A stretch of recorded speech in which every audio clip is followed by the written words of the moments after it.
उत्तमराव जानकरांचं वज वाटोळं होईल, देव काय ते सत्यानाश होईल, विठ्ठल त्याचा सत्यानाश करेल, बरोबर आहे का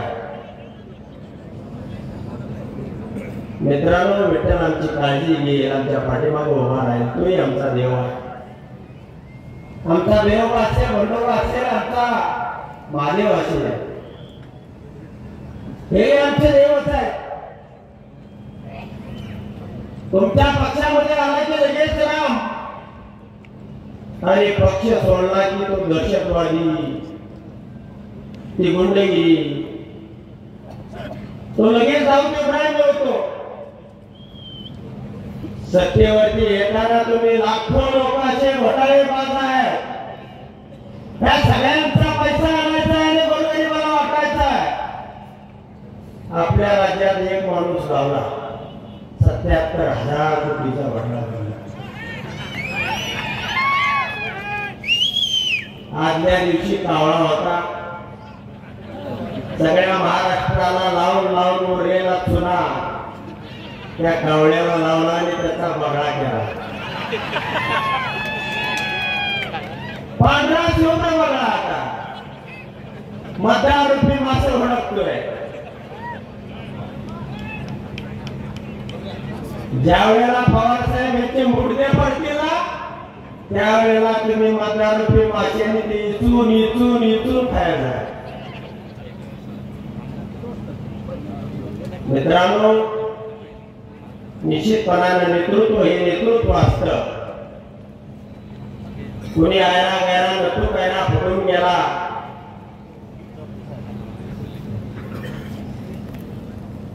म्हणून नेतृत्व कधी विजत नाही.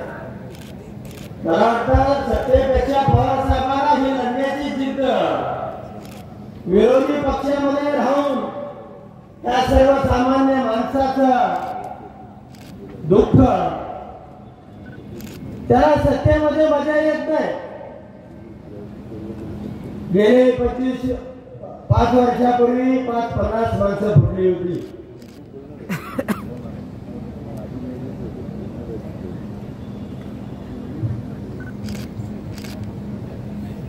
आणि आताही 40च्या गट्ट्याने गेलेले आहेत गडी.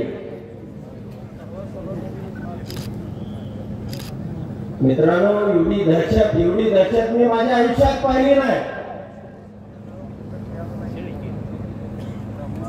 आणि 3-4 वेळा फडणवीस साहेबांची चर्चा झालेली असल्यानंतर सुद्धा त्यांना वाटत होता हा उत्तमराव जानकर आपल्या घराला लागेल. मी सांगितलं मला वेळ नाही, मी माझा मार्ग ठरवलेला आहे आणि प्रायश्चित्त घ्यायचं ठरवलेलं आहे. तुमच्या फसवणुकीला कंटाळलेलो आहे. तरी सुद्धा सांगितलं तुमचा 2 तासापेक्षा जास्त वेळ घेत नाही, तुम्हाला स्पेशल विमान बारामतीला पाठवतो. 1 तास यायचा आणि 1 तास जायचा, इथं 10 मिनिटाचा वेळ घेतो. मित्रांनो, त्या ठिकाणी सगळं काय चंद्र सूर्य सोडून सगळं काय द्यायचं ठरलं.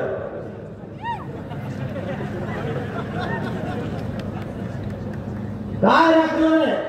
अगदी गडकरी नितीन आम्ही चहापर्यंत जाऊन पक्का शब्द देतो, आमच्यावरती विश्वास नाही. पण मित्रांनो, मी मित्राला दिलेला शब्द पाळतो, शत्रूला सुद्धा दिलेला शब्द पाळणारा हा उत्तम जानकर आहे. त्याच विमानातलं उडी टाकली, हात मोडेल पाय मोडेल याची चिंता केली नाही. मला माहित होता या तालुक्यातल्या माझ्या बाजूचे 1 लाख आणि मोहिते पाटलांच्या बाजूचे 1 लाख 2 लाख लोक हाताची झोळी करून मला त्या ठिकाणी जेलची खाली पडू देणार नाही, म्हणून मी विमानातून उडी टाकली. मित्रांनो, संघर्ष सुद्धा माझ्या रक्तामध्ये आहे आणि हा संघर्ष काय अजितदादासारखा नाही. अजित दादांनी पवार साहेबांनी सांगितलं होतं, अरे थोडी काळ वर्ष 6 महिन्याचा काय फरक पडतोय, तुला गंगेचं पाणी पाजतो, मला नक्षत्र जवळ आलाय, निवडणूक जवळ आली, नाही म्हणजे मला गटारीचंच पाणी पिऊन काम लागलं. आता ज्याला गटारीचं पाणी प्यायचं त्याला साहेबांना काय करावं. म्हणून ज्यांना साहेबांना मुलगा नाही, पितृत्व छाया दिली, मुलगा म्हणला, त्या राज्यातलं सगळं काय देण्यासारखं होतं ते दिलं. आणि तरी सुद्धा मित्रांनो या माणसानं साहेबांचा घात केला. त्या वयामध्ये पुन्हा उभारी गेला, पुन्हा महाराष्ट्रामध्ये तुतारी फुकणं हे या राज्यातल्या जनतेला अशक्य वाटत होतं. पण आमच्यासारखी तुटकी फुटकी माणसं त्या ठिकाणी जिद्द धरून होती आणि म्हणून हे शक्य झालं. आणि साहेबांचा हा धंदावाद, गडकरी साहेबांविषयी मला आदर आहे, पण वाचले तर फक्त गडकरी साहेब आणि आता हा महाराष्ट्र सगळा साफ होणार आहे. म्हणून सगळा महाराष्ट्र नागवला जातोय. शेतकरी आवाज दिलाय, गोर गरीब जनता, दीन दलित नागवला गेलेला आहे. आणि अशा परिस्थितीमध्ये पवार साहेबांच्या धुंदीवरती मला एक शेर म्हणावा वाटतोय,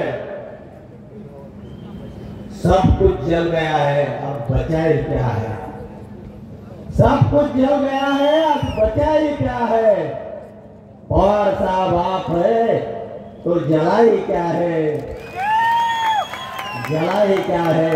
धन्यवाद मित्रांनो, थँक्यू. धन्यवाद संजीव.